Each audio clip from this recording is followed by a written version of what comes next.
మాజీ సీఎం జగన్మోహన్ రెడ్డి తనతో పాటు ఇంకా 8 మంది మీద గుంటూరు నల్లపాడు పోలీస్ స్టేషన్లో మాత్రం కేసు నమోదైంది.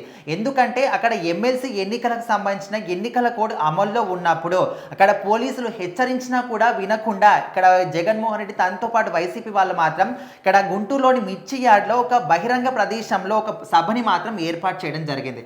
సో అందుకోసమని మేము చెప్పినప్పుడు కూడా మీరు వినలేదనే విధంగా ఇక్కడ పోలీస్ స్టేషన్లో మాత్రం కేసు నమోదైంది.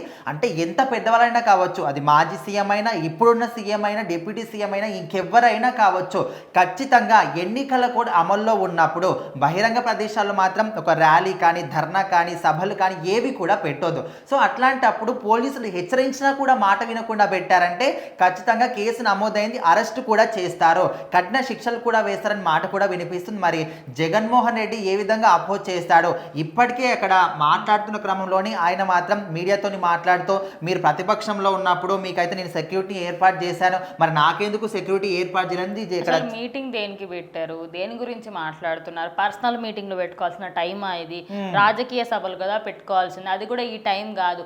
ఎప్పుడైతే ఎమ్మెల్యే ఎలక్షన్స్ అయినాయో రాష్ట్ర టైం జరిగినప్పుడు అప్పుడు ఇట్లనే సభలు ఏర్పాటు చేశారో చేయలేరు కదా. మరి ఈసారి ఎన్నికలకు కూడా అంతే ప్రాధాన్యత ఇవ్వండి. ఎందుకు మీ దగ్గర ఎమ్మెల్సీ కరువు అయ్యారా ఏంటి, అసలు ప్రాబ్లం ఏంటి అని చెప్పేసి అందరూ కూడా మాట్లాడుకుంటున్నారు. సభ కూడా ఒక రైతుల పేరుతో మిర్చి యార్డులో ఆయన ఏర్పాటు చేశాడు. కానీ అక్కడ పోతున్నప్పుడు మీడియా ముందు ఏం మాట్లాడాలి?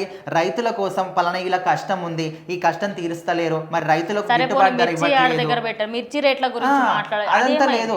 అక్కడ పోయి కూడా నాకు సెక్యూరిటీ ఇవ్వలేదు, మీకు సెక్యూరిటీ ఇచ్చాను, మరి మీకు కనీస బాధ్యత లేదా, నేను మాజీ సీఎంని. సో అంటే అక్కడ మిర్చి యార్డుకు పోయారు, ఎందుకు పోయారు? ఒక సభ కోసం పోయారు. ఆ సభ ఎందుకోసము? రైతుల కోసం. మరి రైతులకు ఇన్ని సమస్యలు ఉన్నాయి, వాళ్ళకు గిట్టుబాటు ధర ఇవ్వడం లేదు, ఇలాంటి సమస్యల గురించి మాట్లాడలేదు తప్ప అక్కడికి వెళ్ళి కూడా తన పర్సనల్ గురించి మాట్లాడుకుంటున్నారు. ఇంకోటి ఏంటంటే ఈసారి పోలీసులు ఏమైపోయాదంటే ఇన్ని రోజుల పాటు వాళ్ళు ఆయన అండర్ కంట్రోల్లో ఉండేసరికి అంటే ఇప్పుడు తిరగబడరేమో అని అనుకున్నారు.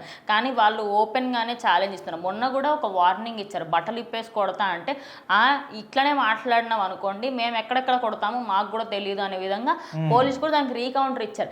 ఇంకా ఎన్ని మాటలు అనిపించుకోవాలనుకుంటున్నారు జగన్మోహన్ రెడ్డి గారు? మీరు అంటే ఒక లెవెల్ వరకు మాట్లాడగలుగుతామండి ఒక మనిషితో, కానీ మీరు ఆ లెవెల్ని దాటేస్తున్నారు. ఖచ్చితంగా ఎమ్మెల్సీ కోడ్ నడుస్తుంది, అక్కడ ఎలక్షన్ కోడ్ నడుస్తుంది అన్నప్పుడు ఎందుకు మీరు అసలు అంటే ఛార్జ్ అనేది తీసుకుంటున్నారు? అసలు అంటే ఎక్కడ ప్రాబ్లం ఉంది? మీ దగ్గర ఉందా, లేకపోతే మీ వెనకాల ఎవరైనా మిమ్మల్ని ప్రోత్సహిస్తారు ఇలాంటి పనులు చేయమని? అంటే వాళ్ళందరూ కూడా ఒక అలవాటు అయిపోయింది. ఎందుకంటే వాళ్ళ ప్రభుత్వ హయాంలో ఇలాంటి రూల్స్ కానీ, రెగ్యులేషన్స్ కానీ, ప్రభుత్వాన్ని కానీ, పోలీసులను కానీ, దేని చట్టాన్ని కూడా పట్టించుకోలేదు, రాజ్యాంగాన్ని ఏ రూల్స్ కూడా వాళ్ళు పాటించలేదు. విచ్చలవిడితనంగా ఇష్టం వచ్చిన పని చేయడం, ఎక్కడికైనా వెళ్ళొచ్చు, ఏమైనా చేయొచ్చు, ఈ విధంగా వాళ్ళు ఉన్నారు. కాబట్టి సో ఇప్పుడు ఏ ప్రభుత్వం ఉన్నా కూడా అదే విధంగా విచ్చలవిడితనాన్ని వదిలిపెడతారంటే అది లేదు. సో ఖచ్చితంగా ఇప్పుడున్న కూటమి ప్రభుత్వం రూల్స్ అండ్ రెగ్యులేషన్స్ ఏంటి తప్పకుండా పాటిస్తుంది. కాబట్టి సో ఖచ్చితంగా వీళ్ళకి జైలు శిక్ష మాత్రం తప్పదు అనే విధంగా అయితే క్లియర్ అండ్ క్లారిటీగా అర్థమైపోతుంది. ఫైల్ అయింది వీళ్ళ పైన, 8 మంది పైన కేసు ఫైల్ అయింది.